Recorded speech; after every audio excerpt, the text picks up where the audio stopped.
Bon, moi, voilà pour continuer avec vous ce sujet-là. Bon, alors j'en étais, je vous disais que c'est vrai qu'il y a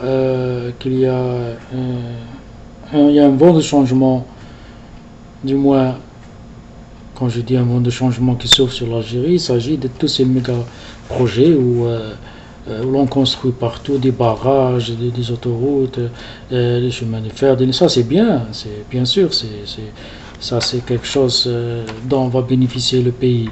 Mais attention, euh, euh, c'est vrai que c'est grâce à l'argent qui coule à flot, les hydrocarbures, qu'on a pu ou qu'on peut se permettre de tels projets, ça c'est tout bénéfique. Mais attention, il faut pas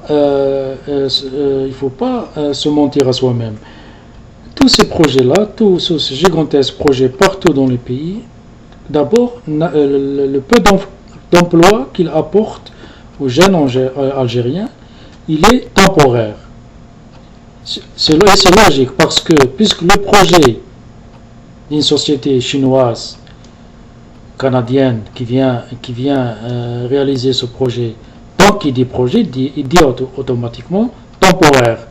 Bon, on va dire qu'un projet chinois, il va durer 4 ans.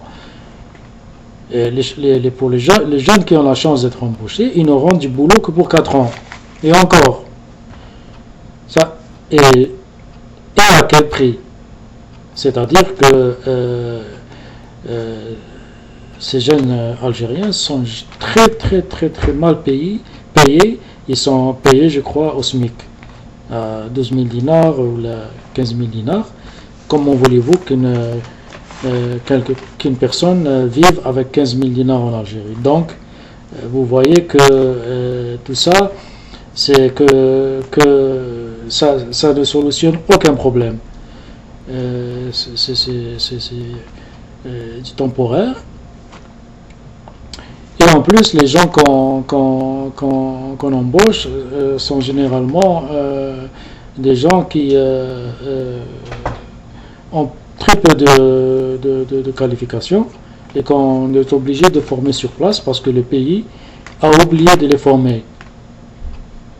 Je pense aux maçons, aux électriciens, aux peintres, tout ça. Et bien, tous ces métiers-là ont une importance capitale dans une société. Bon.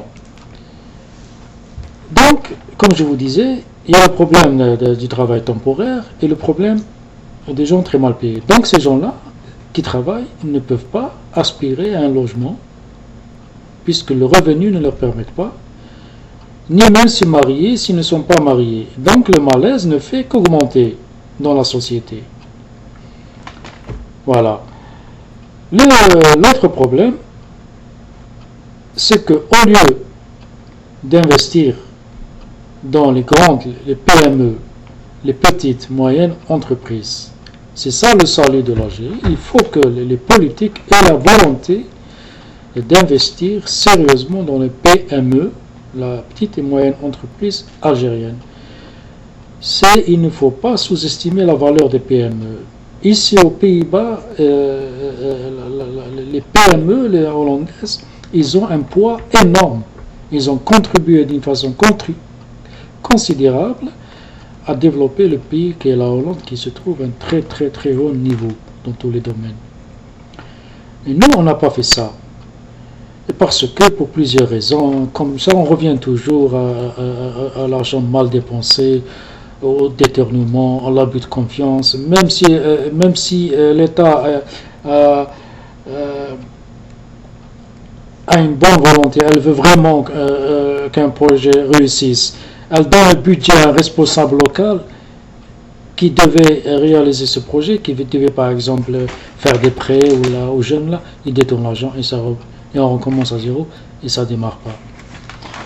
Alors vous voyez comme toutes les choses se succèdent et font que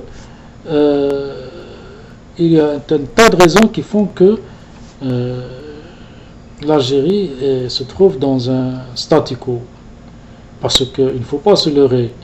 Parce que pourquoi il y a cette embellie en Algérie? Pourquoi on pense que tout va bien en Algérie? C'est les hydrocarbures, c'est les ressources naturelles. On n'a rien inventé, on n'a rien, c'est faire venir des compagnies pétrolières américaines et canadiennes et leur donner une licence pour creuser. Et le pétrole jaillit et vous avez les pétrodollars. Donc ça, c'est pas un mérite ou un génie algérien, non. Et tant que on ne pense pas sérieusement à l'après-pétrole, parce qu'un jour ou l'autre, le pétrole, il va s'épuiser, il va finir, il n'y aura plus de pétrole. Est-ce qu'on a pensé à l'après-pétrole? Quelles sont les alternatives? Bon, les pays modernes, les pays super développés n'ont pas ce problème. Mais nous. Ah donc, voilà toutes les raisons qui font que le peuple algérien ou l'Algérien, il est malheureux. Il n'y a pas que ça. Là, je ne vous parle que du problème économique. Il y a aussi les problèmes sociaux. Vous avez les problèmes sociaux, par exemple, vous avez le poids des tabous. Et les tabous qui reposent sur l'épaule du pauvre Algérien. Le candidaton et le contrôle social. Ce qui fait on l'étouffe sous le poids ne sort pas du rang. Nous sommes uniformistes, le conformisme. Ne sort pas du conformisme et ne sont pas l'uniformisme. En fait, du citoyen algérien, c'est comme dans une usine de distribution, par exemple, de bouteilles. Donc, automatiquement, toutes les bouteilles se ressemblent.